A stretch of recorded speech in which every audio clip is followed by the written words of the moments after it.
In a quiet corner of Europe, nestled between rolling hills and whispered legends, lies a small town, seemingly untouched by the rush of the world. Imagine narrow cobblestone streets, glistening under the gentle glow of gas lamps, the air still and cool. Here, in the heart of the 15th century, in a place called Mainz, something extraordinary was about to happen. A single invention, born from the mind of one man, was poised to forever alter the course of human memory, to change the very way we think, dream, and remember. It was an era of quiet diligence, where knowledge was a precious, guarded treasure. Scribes, hunched over wooden desks in candlelit scriptoriums, would spend a lifetime painstakingly copying a single book. Each letter was a work of art, a testament to patience and devotion. Imagine the silence of that room, broken only by the scratch of a quill on parchment and the soft rustle of turning pages. Every word was imbued with immense weight, a vessel of thought passed from one generation to the next, fragile and rare. Now, think of our world today. We navigate a relentless river of digital information. Our memories are stored on clouds, our thoughts shared in an instant across continents. We can access the entire library of human knowledge from a small device in our palm. It's a miracle of its own, a world of endless connection and boundless information. But in this digital torrent, do we ever feel a sense of loss? A longing for the tangible, the permanent? We scroll past countless articles, images, and messages, each one fleeting, ephemeral. Our digital footprints feel vast, yet somehow insubstantial, like whispers in a hurricane. Let's return to that quiet German town, just before the dawn of a new age. Picture the workshops, bathed in the warm, flickering light of countless candles. The air smells of ink, wood, and molten metal. There's a palpable sense of anticipation, a hush before a profound transformation. This was the world of Johannes Gutenberg, a goldsmith with a vision that would echo through centuries. He wasn't just creating a machine, he was crafting a key that would unlock knowledge from the monasteries and universities and place it into the hands of ordinary people. The printing press was more than just metal and wood. It was the birth of an idea that stories, memories, and wisdom could be duplicated, shared, and preserved on a scale never before imagined. It took the singular, handcrafted word and made it immortal, accessible, and universal. It allowed a thought, once confined to a single manuscript, to travel across oceans and generations, to spark revolutions in the minds of millions. It was the moment memory became democratized, the moment our collective human story could finally be written down, not by a select few, but by all of us. This invention gave us the world we know. It gave us the books on our shelves, the newspapers on our tables, the very foundation of our modern education and society. It allowed us to build upon the knowledge of those who came before us, to stand on the shoulders of giants, because their words, their memories, were not lost to time. They were printed, bound, and passed down. Tonight, as you settle into stillness, I want you to feel that sense of profound connection. Just as the printed word linked the past to the future, your sleep tonight connects your today with your tomorrow. It is a sacred, quiet time where your mind processes, archives, and makes sense of the day's experiences. It is your own personal press, sorting through the endless stream of information and consolidating what truly matters. Let go of the noise of the digital world. Release the pressure of endless notifications and fleeting updates. Allow your mind to enter its own quiet, candlelit workshop. Here, in the stillness of the night, you are not just resting. You are engaging in a process as ancient and vital as storytelling itself. You are preserving your own history, strengthening your own narrative, preparing the pages for a new day.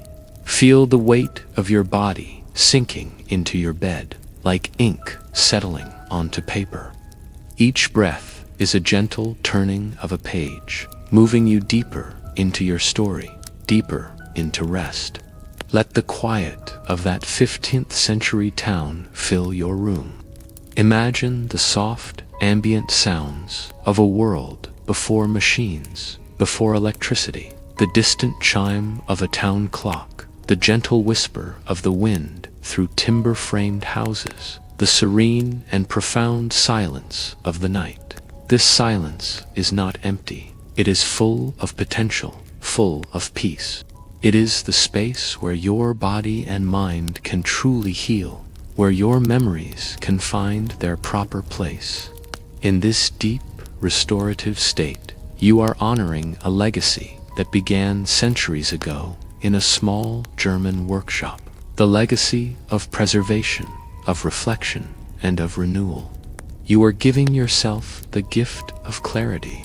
When you wake, the world will still be fast. The information will still flow, but you will face it with a mind that is rested, centered, and clear.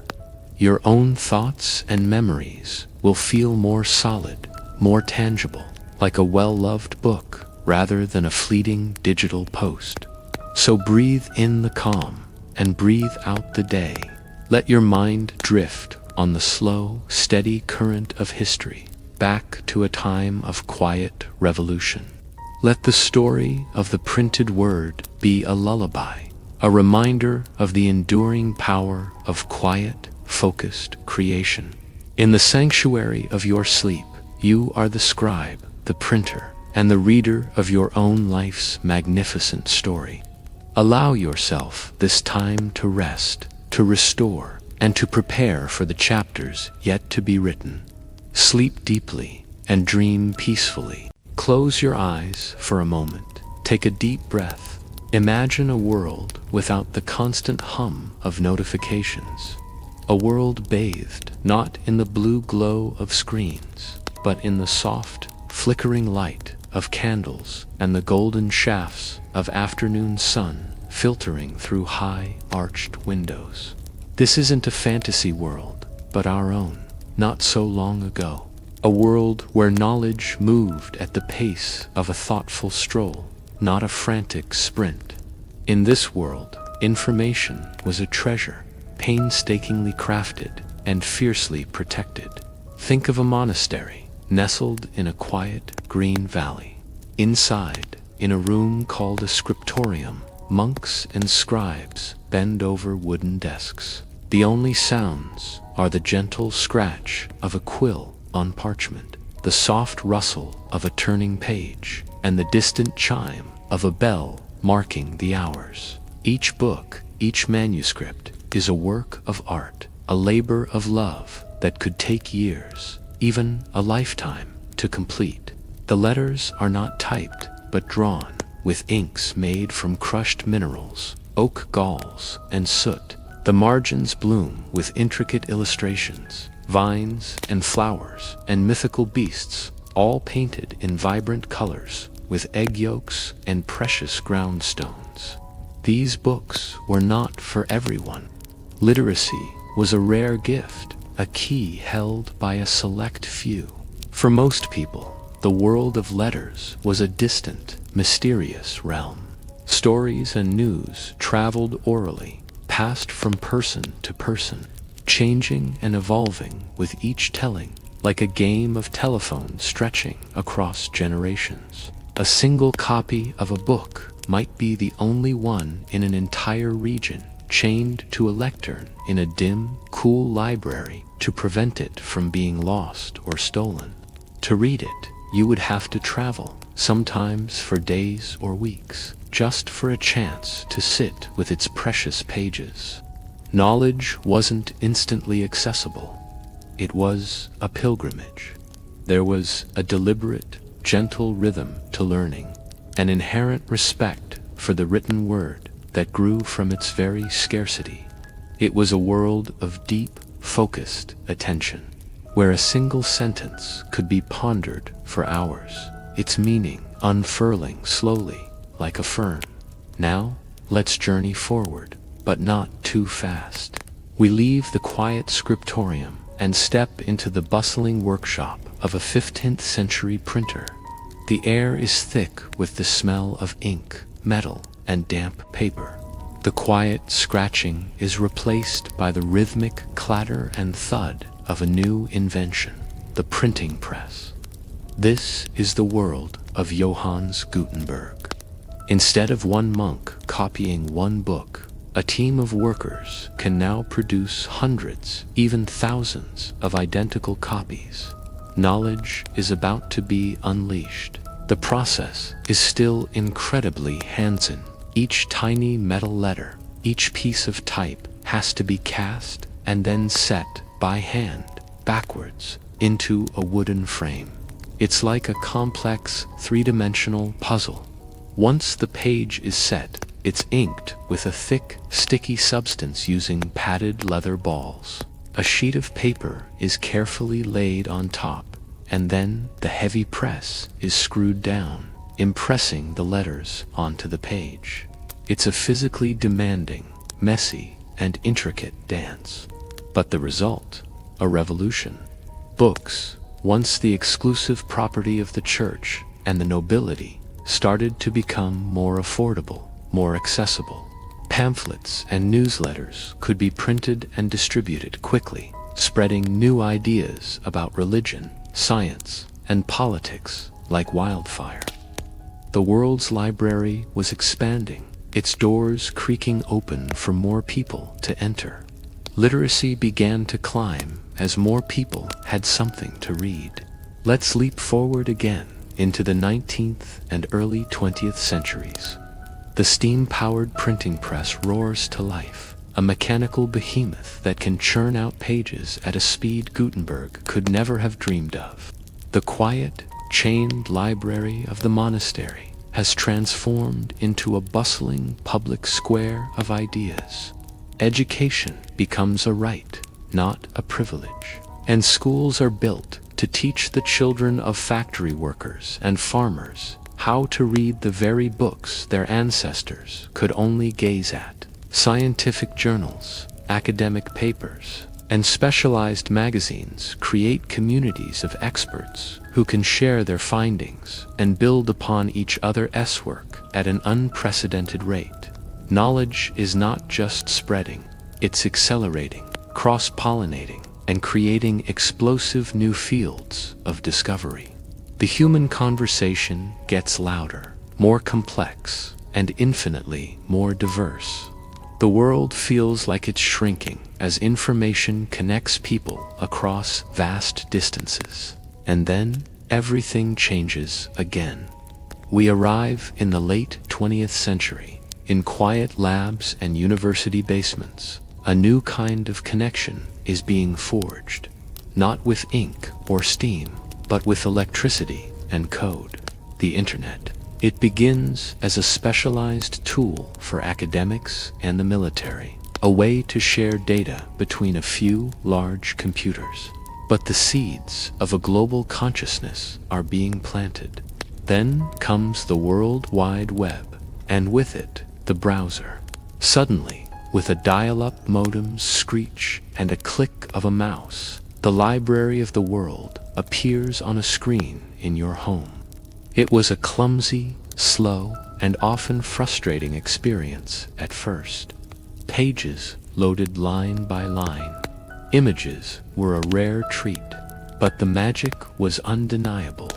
You could read a newspaper from another continent, search a university's library catalog, or chat in a forum with someone thousands of miles away who shared your passion for a niche hobby. Information was no longer just accessible. It was interactive. You weren't just a reader. You could be a creator, building your own rudimentary website, sharing your own thoughts. The one-too-many model of print and broadcast media was fracturing, replaced by a many-too-many network where anyone could have a voice. Knowledge was becoming a living, breathing, and constantly changing organism. And that brings us to now.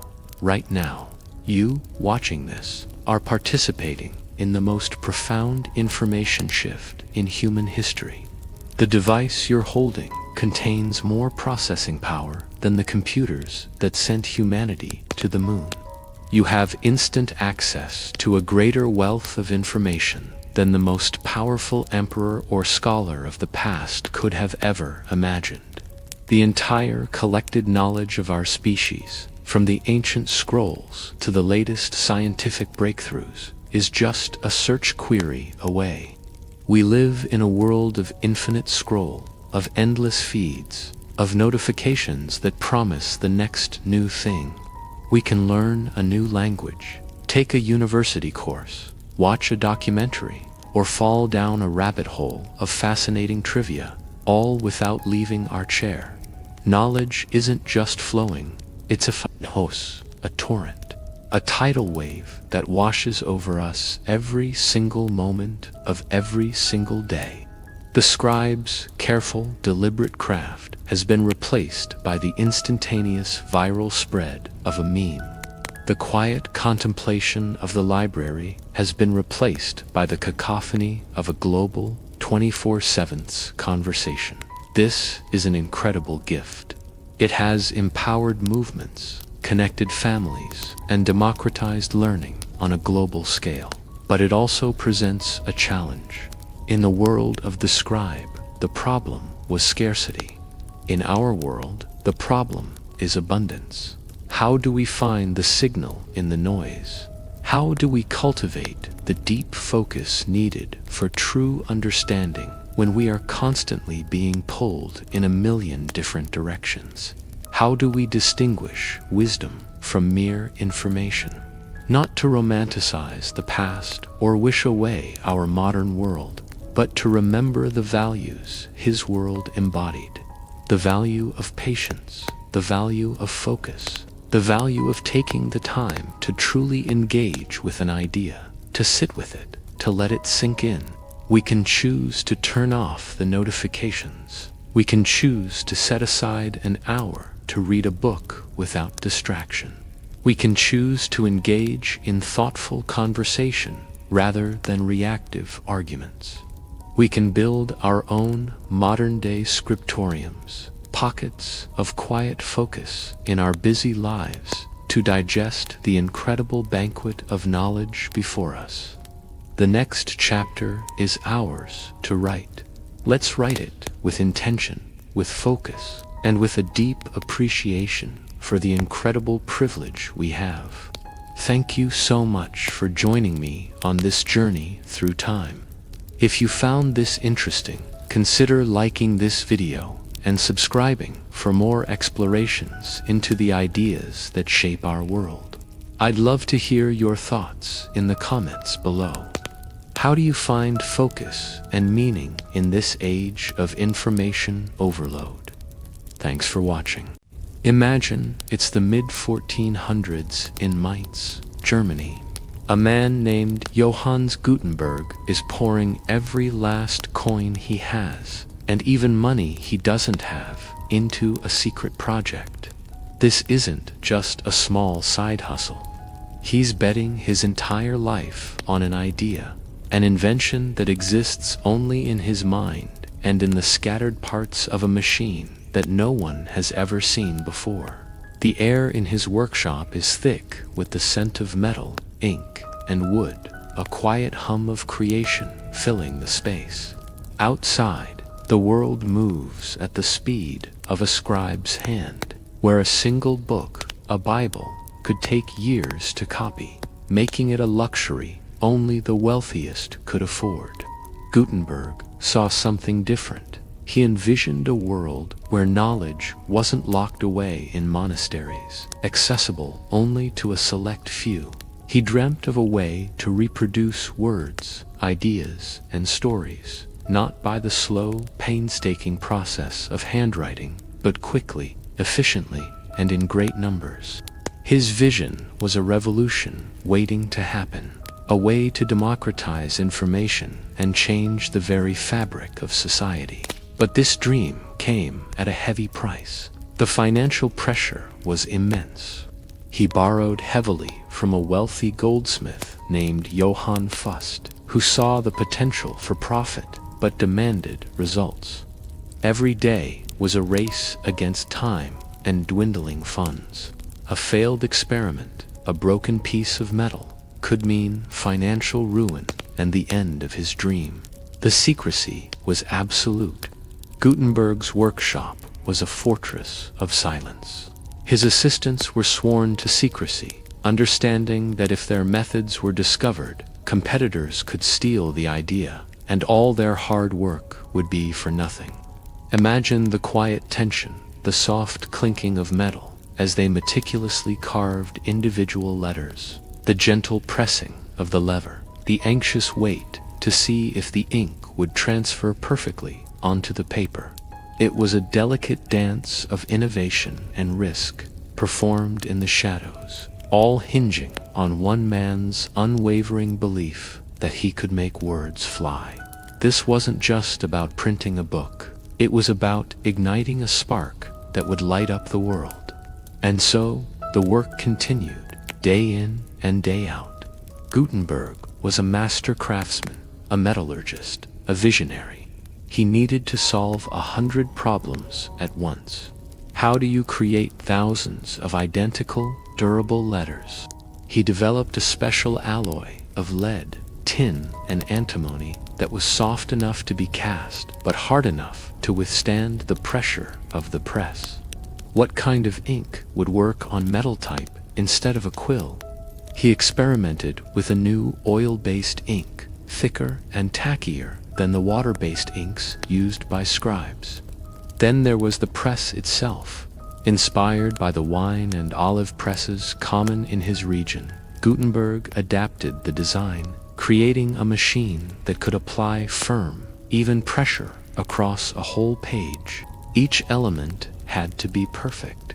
The individual letters, known as movable type, had to be arranged backward in a composing stick to form words and sentences. This frame of type was then locked into place, inked, and a sheet of paper was laid on top.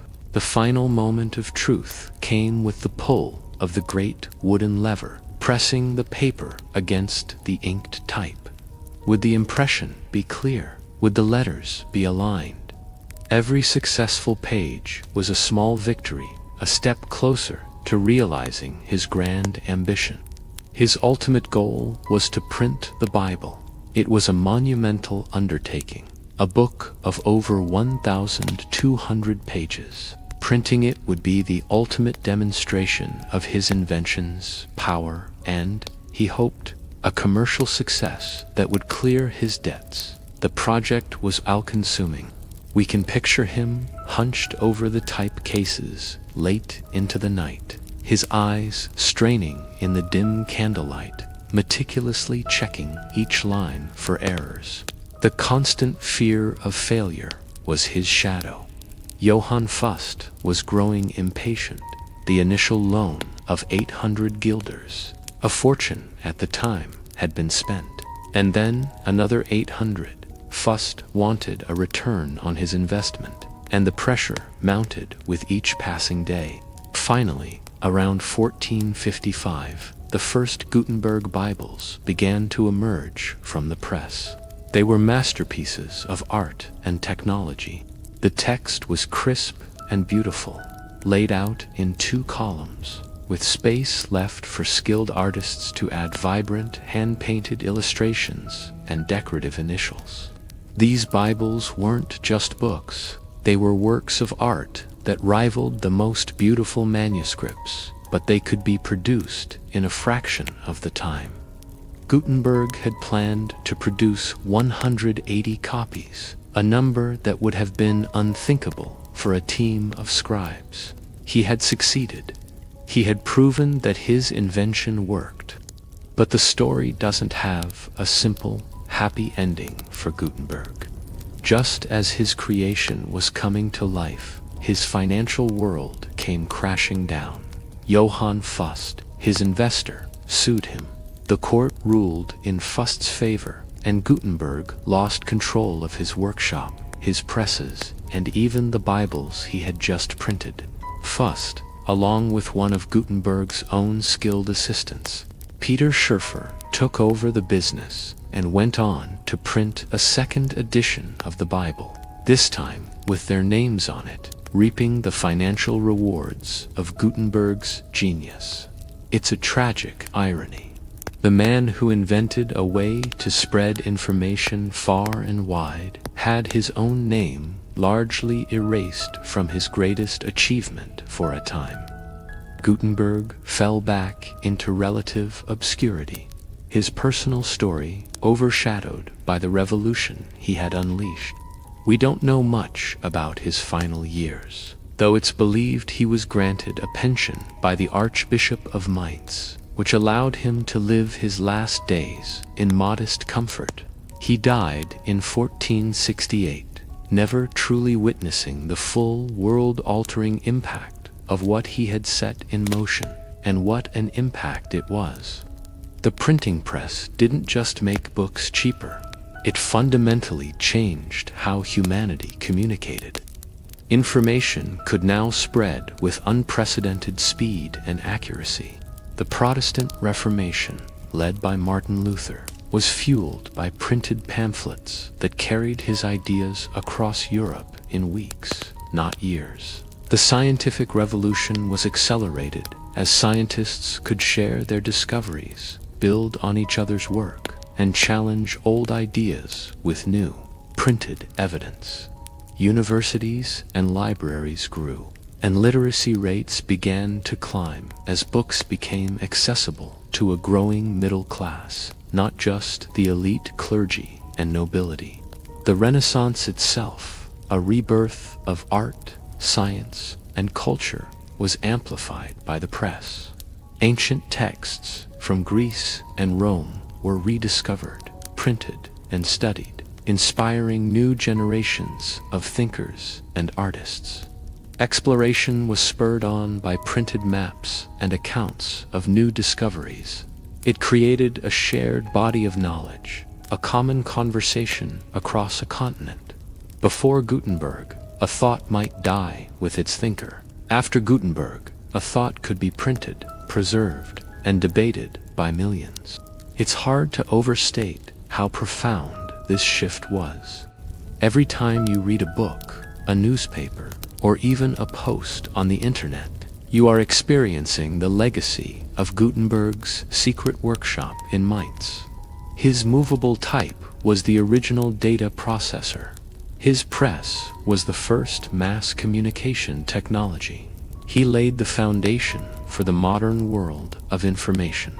While he may have lost his business and died without fame or fortune, his invention gave humanity one of its most powerful tools, the ability to share knowledge freely. His story is a powerful reminder that sometimes the greatest revolutions begin quietly in a small workshop, with one person's audacious dream and the courage to bet everything on it. Thank you so much for joining me on this journey back in time. If you found this story as fascinating as I do, please hit that like button and subscribe for more dives into the history that shaped our world. I'd love to hear your thoughts in the comments below. See you next time. Imagine a quiet room, lit only by the low sun slanting through a dusty window. The air is thick with the scent of linseed oil ink and something metallic. In the center of this stillness, a man stands over a massive wooden press. His brow is furrowed in concentration. His hands, stained dark with ink, move with a slow, deliberate grace. He has spent hours, days, arranging tiny, individual pieces of metal, each one a letter, a single character, reversed and cold to the touch. He's checked every line, every space, ensuring they are perfectly aligned, perfectly level within their heavy iron frame. This is the moment of truth. He takes a soft leather ball, stuffed with wool and covered in a thick, black, viscous ink. He dabs it carefully across the surface of the type, coating each letter evenly. The sound is a gentle, rhythmic tap, tap, tap, tap, a whisper in the otherwise silent room. He lays a sheet of pristine, handmade paper over the inked letters. It feels fragile, almost sacred. He pulls a heavy lever. The press groans like a tired giant waking from a long sleep. A massive wooden plate descends, pressing the paper against the metal with immense, even force. There's a pause, a held breath. Did it work this time? The last attempt was a disaster. The pressure was uneven, leaving faint, ghost-like impressions on one side and a blurry, over-inked mess on the other. Before that, a piece of type, not locked in tightly enough, had cracked under the strain, a tiny metal letter snapping in two, ruining the entire page and wasting hours of painstaking work. The tension is almost a physical presence in the room. He releases the lever, the great plate rises, and he carefully peels the paper away from the type. His eyes scan the sheet. He's not looking for perfection, not yet. He's just hoping for a beginning. This quiet, intense struggle, repeated in workshops across 15th century Europe, was the birth of a revolution. Before Johannes Gutenberg and his printing press, a book was a luxury item, a treasure.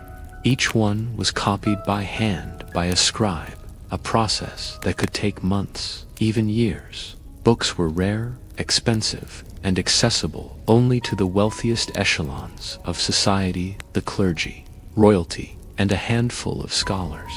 The idea of an ordinary person owning a book was as fantastical as the idea of flying to the moon. But the desire for knowledge was growing.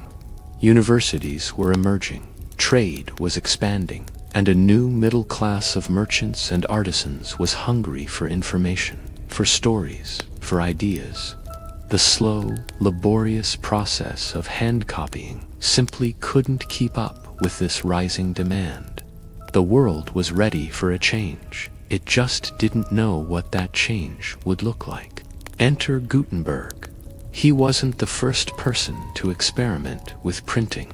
The Chinese had been using woodblock printing for centuries, carving an entire page onto a single block of wood. But this was also incredibly time-consuming, and the wooden blocks would wear out quickly. What Gutenberg invented was a system. His genius was in combining several existing technologies into one efficient, powerful process. The key was movable type. Instead of carving a whole page, what if you could create individual, durable letters that could be arranged and rearranged to form any page you wanted? It sounds simple, but the challenges were immense. What material should the letters be made of? Wood was too soft. Pure lead was too soft as well. It would deform under the pressure of the press. After countless experiments, Gutenberg developed a unique alloy of lead, tin, and antimony. This metal was hard enough to withstand repeated pressings, but soft enough to be cast with precision. He then created a casting system, a handheld mold that allowed for the rapid, uniform creation of these metal letters. For the first time, you could produce hundreds of identical letter A's or B's, all the same height, ready to be set into lines of text. Then there was the ink. The water-based ink used by scribes would simply run off the metal type. Gutenberg needed something that would stick. He developed a new oil-based ink, more like a varnish, that was thick enough to adhere to the metal and transfer cleanly to the paper. And finally, the press itself. He adapted the screw press design used by winemakers and papermakers, creating a machine that could apply massive, even pressure across the entire printing surface. It was this combination, the durable metal alloy, the precision casting mold, the oil-based ink, and the screw-pressed formed Gutenberg's revolutionary printing system. In the 1450s, from his workshop in Mainz, Germany, he produced the first major book printed with movable type, the Gutenberg Bible. About 180 copies were made. It was a monumental achievement, a book of stunning quality and beauty that rivaled the finest hand-scribed manuscripts. The impact was immediate and explosive. Gutenberg's technology didn't stay secret for long. Printers who had trained in his workshop spread out across Europe, taking their knowledge with them. Within just a few decades, printing presses were active in over 200 cities. The price of books plummeted. A book that might have cost a skilled worker several months' wages could now be purchased for a fraction of that. This wasn't just about making books cheaper. It was about the democratization of knowledge itself. For the first time in history, ideas could be mass-produced. Scientific discoveries, political pamphlets, religious texts, ancient philosophies, and new poetry could be printed and distributed on a scale never before imaginable. The Protestant Reformation, led by Martin Luther, was fueled by the printing press. His 95 Theses and his German translation of the Bible were printed in the thousands, spreading his ideas far beyond what would have been possible with a pen and parchment. Scientists like Copernicus and Galileo could share their groundbreaking and often controversial theories with a wider audience, sparking debate and accelerating the scientific revolution. Maps, charts, and exploration accounts could be accurately reproduced, fueling the age of discovery. Literacy rates began to climb as more people had access to printed material. Standardized languages began to form as printers chose a single dialect for their books, which then became the accepted norm. The world was fundamentally and permanently altered. The printing press broke the monopoly on information held by the powerful and placed it into the hands of the many. It powered revolutions, built nations, and laid the groundwork for the modern world. It was a messy, difficult, and often frustrating process. Born from quiet workshops filled with the smell of ink and the sound of a groaning press. But from that struggle came one of the most profound inventions in human history. Every book you read, every newspaper article, every sign you see on the street owes its existence to that simple, powerful idea of pressing metal letters onto paper. Thank you so much for watching. If you found this journey into the past interesting, please consider liking this video and subscribing for more stories about the ideas and inventions that shaped our world. See you next time. Have you ever watched ink dry? I mean, really watched it. There's this strange moment, a quiet suspension of time, where the wet, glossy black slowly surrenders its shine to the paper. It sinks in, becoming permanent.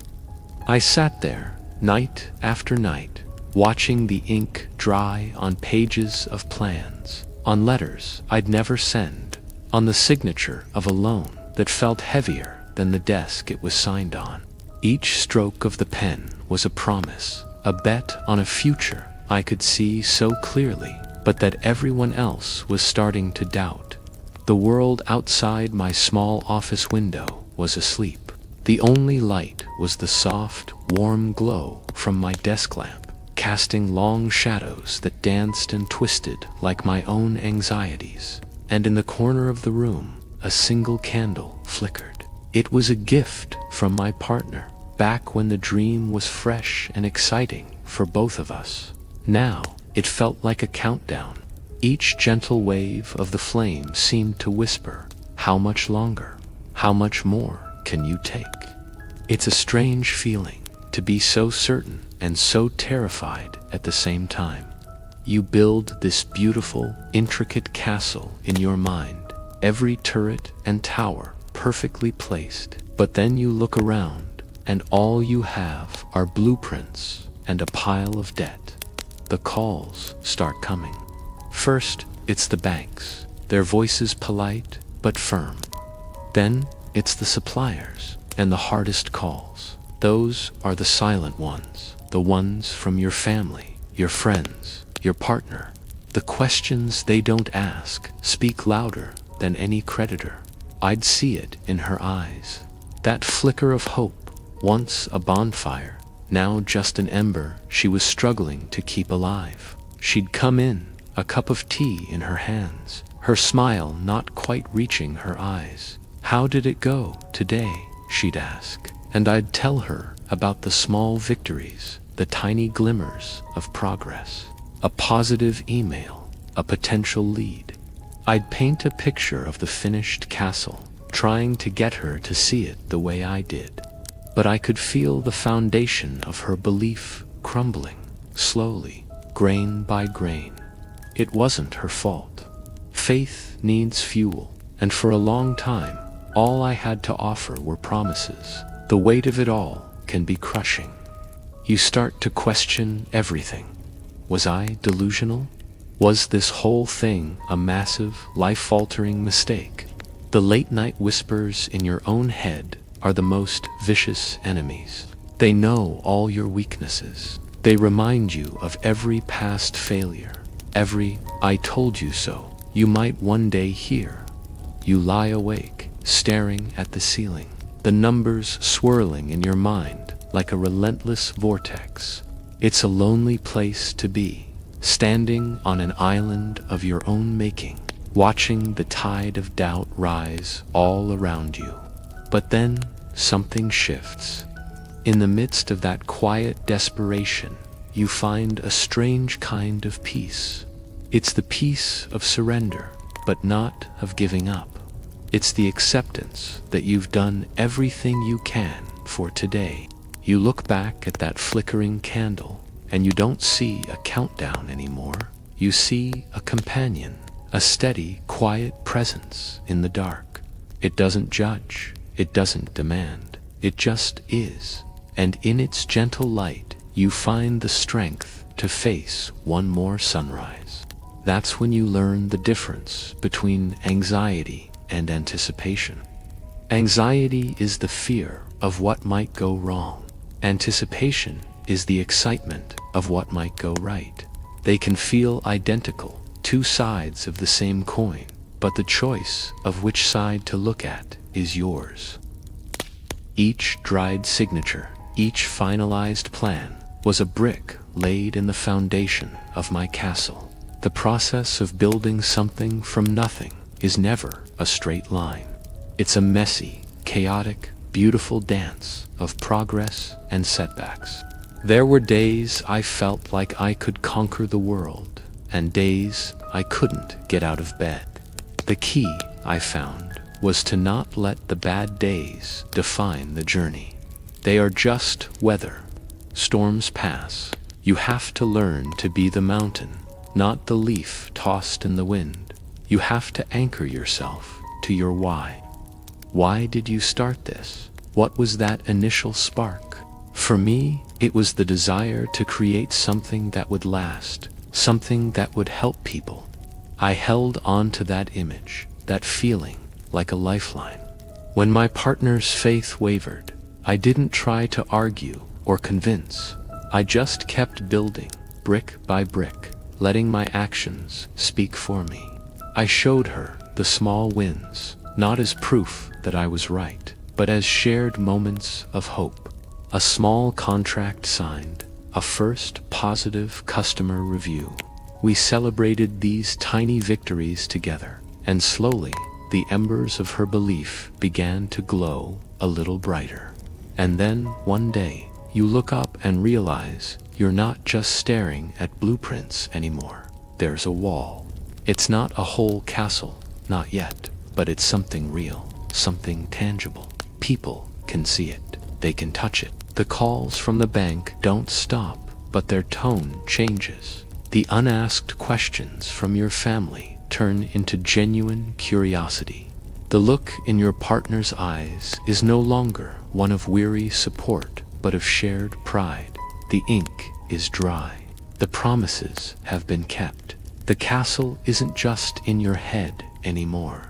It's standing, and the sun is rising behind it. The journey through that long, dark night of the soul is what makes the dawn so brilliant.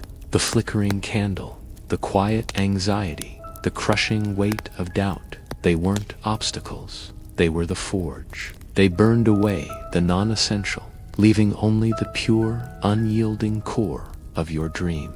If you're in that dark room right now, watching your own version of the ink dry, feeling that weight, know that you're not alone. Embrace the quiet. Let the candle flicker. It's not a sign that your time is running out. It's a reminder that even in the deepest darkness, a single small flame can light the way.